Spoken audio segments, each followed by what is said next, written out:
Hello and welcome to Business Live. Coming up in this bulletin, with some few hours to end 2024, we will take a retrospective look at some of the topical issues which made headlines in 2024 fiscal year. We will be live with an economist, plus get to hear the thoughts of the business community as we approach 2025. Also in this bulletin, 22% of banks in Ghana failed to meet the capital adequacy ratio threshold of 13%. We will hear more from a report.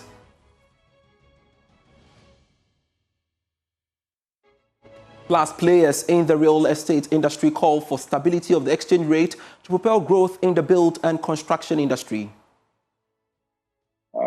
I am not expecting a sudden drop just because you have a change of government, but at least if we can be assured of some stability moving forward, it will all help us in our planning for the future. We have details of this and more lined up for you. Please stay.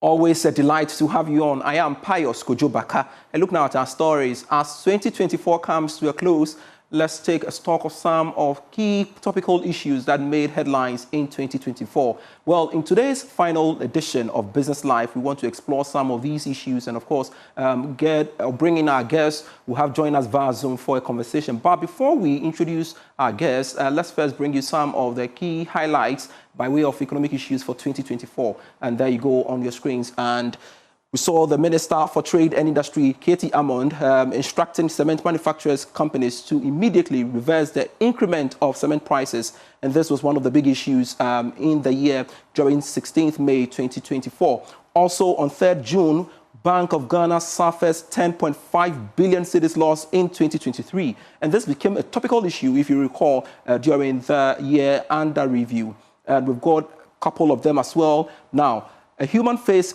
approach to revenue collection will increase domestic taxes. That's according to Ochri Befi to the GRA, and this had to do with our revenue shortfalls, etc. And Ghana ranked 6th in Africa with highest cost of living and rent index.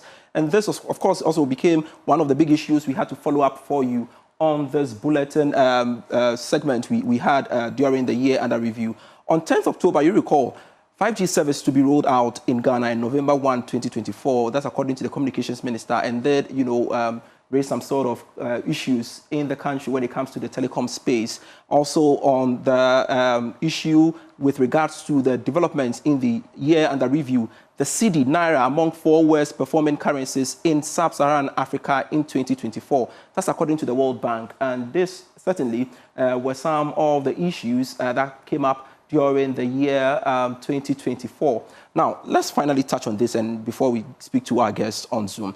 Indefinite shutdown of Parliament could badly hurt economy. That's according to the Finance Committee Chair. There you go with that as well. And Finance Parliamentary standoff affecting completion of debt restructuring agreement with IPPs. The Finance Minister saying so on 4th December 2024. So these were some of the issues. We want to break them down and bring in some of our guests here to speak to us on the subject matter we are looking at. Joining us via Zoom is economist Professor Patrick Esuming. Of course, Tsonam Akpeloo will also join us pretty soon. But let me start off with Tsonam Akpeloo, if he's on. All right, so I'm told Tsonam is on. Thanks so much, Tsonam, for joining us here on the final edition of Business Live. Now, for the business community, what were your economic highlights for the year? Thank you so much, and good evening to your cherished listeners, and I wish everybody and Happy New Year in advance. So the year 2024 started with a budgetary, the finance minister's budget implementation with introduction of new taxes. So, for example, the emissions levy, etc. And mind you, the year before, they had already introduced a lot more taxes, like the growth and sustainability levy, and also the COVID levy was still not taken out. And so you just start a new year with a bouquet of taxes, and that clearly begins to affect industry. So AGI got concerned, and we started an advocacy asking for the taxes to be considered. But fast forward, things got a little bit stabilized, and also it's fair to say that the year also started with fairly a stabilized CD and so on. But fast forward, as things move on, you realize that the taxes became a major issue that industry had concerns over. So if you followed, we had a lot of concerns about the fact that the taxes to be looked at, and that affected us in a big way. But then, if you look at Q1, Q2, the industrial component of GDP went up. I think about from 6.9% in Q2 and about 7.2% in Q3. So that's really a good news.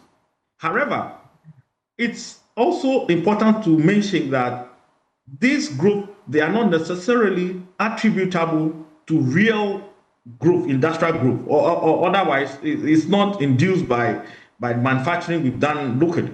And so it's important, again, to say that we have to then incentivize industry to be able to produce locally.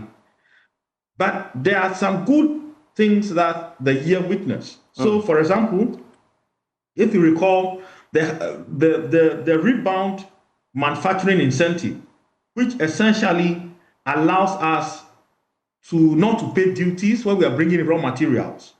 Okay, so it was taken off in April, but by September, government reintroduced it. So that was a good thing because the duties were so high and it was affecting manufacturing. But at least from September, you could bring in your raw materials without paying duties and then only pay after you're done production. So that's the great thing that happened during the course of the year for industry. The second thing that happened is the VAT deferment. So they've introduced the VAT deferment. What it means is that if you're bringing in raw materials, you don't pay VAT. You only defer the VAT only after production. And this was also very useful because we've had some of our members who were saving about $1 million and so on just in VAT deferment. So overall, those are some of the great things that we have seen as industry during the course of the year. And it is important for us to, appreciate the impact that has had on you, especially when it comes to your day-to-day operations. Tell us, how impactful has that been? Good. So, you see, if you are to save, so most of our manufacturers would import raw materials, essentially. And the good thing is, if you don't have to pay the duties, you're saving a lot of money because the duties are really very high, but also the VAT.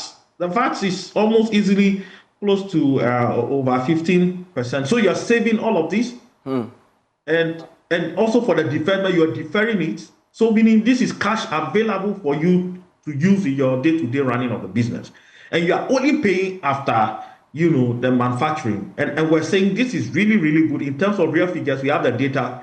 These are some of the great policies that our prayer is that they will continue. The next year we'll continue to see more of this. But the only condition, you have to be an AGI member in good standing and all of that. But we're saying that these are really some of the great things. But also in terms of the policy rates.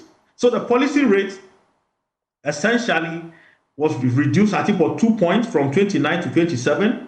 That was good because then it affected the cost of borrowing, which has been one of our major issues that we had during the course of the year. And our view has been that the cost of borrowing was too high, that was important that we reduce it. So that policy reduction of 2 points was also very useful for us in industry. Shortly, I'll bring in economist Professor Patrick Esuming. But as we conclude on this discussion with you, what would you say are your expectations for 2025 in a minute, if you can do that for me? So, number one, we are looking at, our understanding is that the coming government would intend to renegotiate conversations with IMF. Our proposal is that they should consider the issues around the taxes. We really want the taxes, most of them to be scratched off. COVID-19 taxes should go. Growth and sustainability levy should go. COVID should go. And then e-levy should go. Like all of these taxes are nuisance taxes. They are affecting us, especially if the coming government is really determined to implement their 24 economy. It would mean that they have to support industry to produce and employ more people. All right. So one of the shorter ways is through the taxes, and we're really looking forward to seeing that they work on that. Very well. Thank you so much, Tsonam Akpeloo, Greater Accra Regional Chairman of the Association of Ghana Industries, speaking to us here. Let's also make economic sense out of these. And Patrick Esuming, Professor Patrick Esuming joins us via Zoom now. Thank you so much, sir, for joining us here on Business Life, and a Happy New Year to you in advance. Now, would you say 2024 has been one of the best years economic-wise? To viewers, and Happy New Year in advance to you and to viewers. Thanks for having me. I think that 2024, well, the year started with a lot of optimism. We had begun to see, especially towards the last quarter of 2023, we had begun to see some improvement in the macroeconomic indicators. And there was expectation that as the year progresses, we begin to see more improvement. But unfortunately, that wasn't to be. I think 2024 proved a little bit much more challenging than we had initially envisaged. And it revealed to us that our problems are more deep-seated than we had initially anticipated. So I think some of the better things that happened was the progress we made with the external debt exchange. Being able to especially finish the Eurobond was good, and we made substantial progress. We are almost essentially done with the bilateral. That's also helpful. And on the positive side, we also saw that the overall growth number proved to be stronger than many people expected. I think that those were positive. But I think, as the year wore on, we all began to see that we have bigger problems. I think the price stability began to ebb away, and some of the new taxes, as Tsonam was saying, began to bite, and we begin to see that we really struggled to hold down prices, especially food prices. And then from the second half of the year, I mean, it seems like because of the election, we have been on autopilot.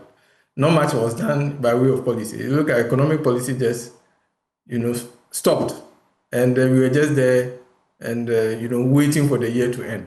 So pretty much the year that started with a lot of optimism, everything just petered out and really turned out to be a rather disappointing year. Rather disappointing year, you say. So really, are there any key lessons at all to be drawn from 2024, you would say? Well, I think for me, the major thing that we should take into the year going forward is that we are still lacking a lot of investment, and we really need to do much more, especially in the area of food production, and then bringing down the cost of food. The rising cost of food is a big problem. I think I've heard some people say, well, Ghanaians showed their anger at the polls, and part of the reason was that they were hungry.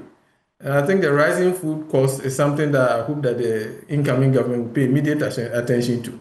If it means the state getting more involved for us to boost, especially production of staples like maize and rice and poultry, I think that's one of the immediate things we have to do. And then hopefully, one of the things we also learn is that simply adding new tax handles do not necessarily dramatically improve our tax collection. So I think we need to take that lesson and make sure that we improve our enforcement and our collection and make the collection more efficient. That way we'll be able to boost more revenue, and then our macroeconomic indicators will improve. Professor Esuming, what do you foresee happening in 2025 looking at our current economic situation? Well, I think the incoming government has already signaled that they are going to have discussions, if you like, renegotiation of the IMF deal. I think that's something that we expect to happen as soon as possible if it hasn't started already. I expect that obviously it's going to take like the first quarter for the new government to put its team in place. So we really wouldn't see much happening by way of policy changes until the budget has been read in 2020, somewhere around March or April. But what I expect to see is when we do this renegotiation, moving away from introducing new tax handles. We've already had promises to reduce or remove some of the taxes, but I think we need to broaden the revenue envelope. So I think it would be great to see improvement in collection. It would also be great to see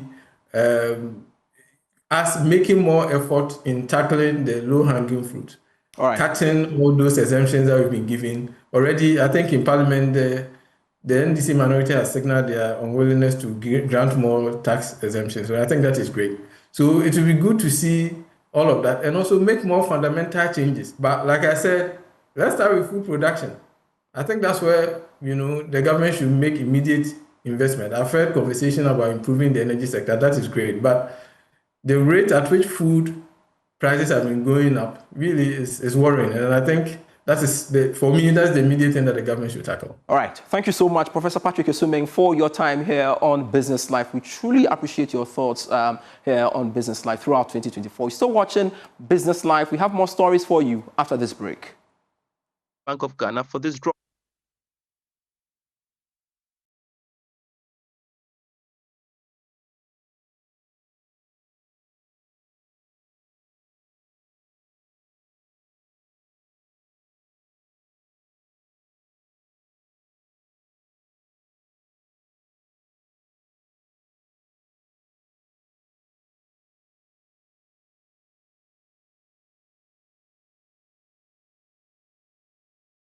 And welcome back to Business Live. About 22% of banks operating in Ghana have failed to meet the 13.3% capital adequacy ratio threshold. Now, this according to IC Security Insights. Well, they say these banks would require continuous adherence to the recapitalization plan enforcement of strict credit risk standards and continued profitability to restore capital buffers to pre-domestic debt exchange program. Here's more in this report. Joy Business understands that the majority of these banks are indigenous. IC Insights, however, stated that the banking sector is making good progress on capital restoration as we head into the final year of regulatory relief. According to the report, the disaggregated data on the banking sector's solvency position showed steady improvement in the industry's capital adequacy ratio, as the ratio with regulatory relief stood at 14.3% in October 2024. Notably, the capital adequacy ratio level without regulatory relief stood at 11.1%. This indicated an improvement of 7.3% in the prior year, with optimism for continued progress as the country heads into 2025, the final year of regulatory reliefs. According to the November 2024 Monetary Policy Report, the solvency indicators improved, with capital adequacy ratio with reliefs increasing to 11.1% from 7.3% in October 2023. Credit risk, however, remained elevated.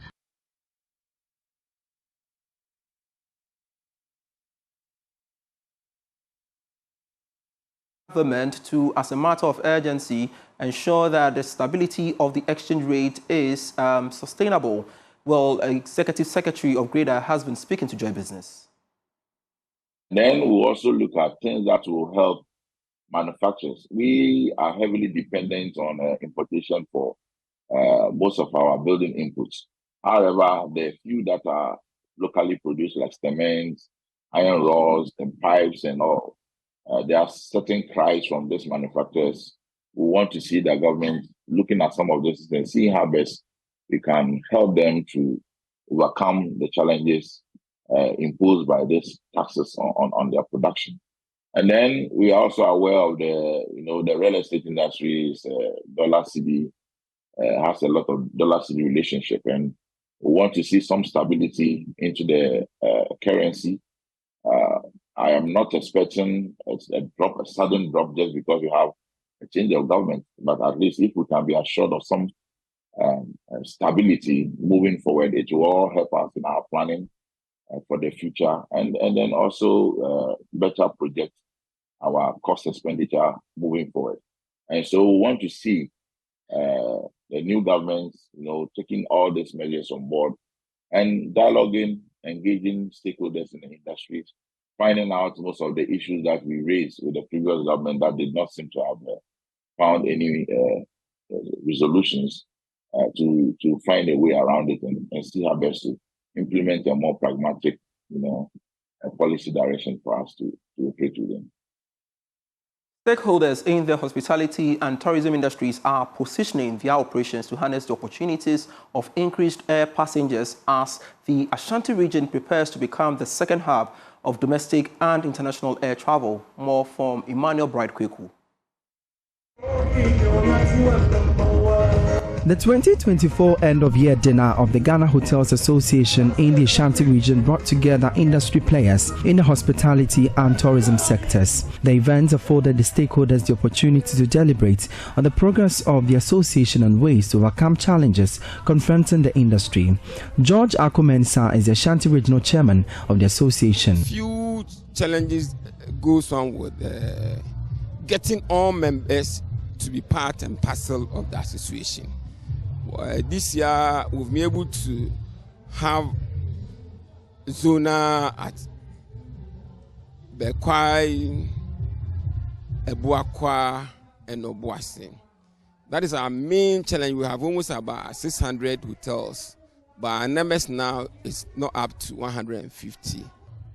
Speaking on the sidelines of the event, Mr. Akumensa noted the hospitality industry is poised to harness opportunities in international air travel in the region. He explained the hoteliers are instituting various sanitary measures and upgrading services to cater to the needs of the visitors. We are gearing up and we've started preparing ourselves to receive those people, the guests that will be coming from the diaspora and the other foreign countries, even in the African countries. We knew they started with the chartered, and after several chartered planes, maybe the commercial ones will also be coming. So the association, we've met with members to put their hotels in order, in standard form as expected by the licensing authorities. And we are all doing very well in that perspective. So we're trying to even purchase a bus, mini bus to be put over there so that the guests that we're receiving will be sent to various sites and districts. Over 900 facilities in the region were licensed in the year, out of which over 800 are hotels. The Ghana Tourism Authority in the region says it has enhanced operations in preparation to welcome the over 3,000 visitors who will be traveling to the region. Frederick Ajay Rudolph is the Ashanti Regional Director of the Ghana Tourism Authority.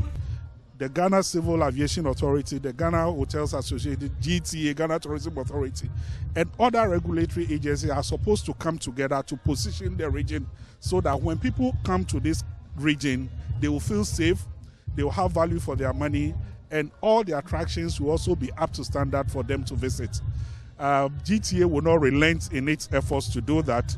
We are poised for 2025 and we'll continue to do what we are supposed to do to make sure that the tourism industry and the hospitality industry in the region thrives. Meanwhile, the Ghana Hotels Association is expected to celebrate its Golden Jubilee in 2025 with various activities earmarked for the anniversary. For Joy News, my name is Emmanuel Bright-Kweku. Thanks so much for watching Business Live for the year 2024. I truly appreciate your time watching Business Live with me, Pius Kojo Baka. We have more stories for you when you log on to myjoyonline.com/business. Do visit the portal and get yourselves updated. See you at 8 p.m. with Prime Business.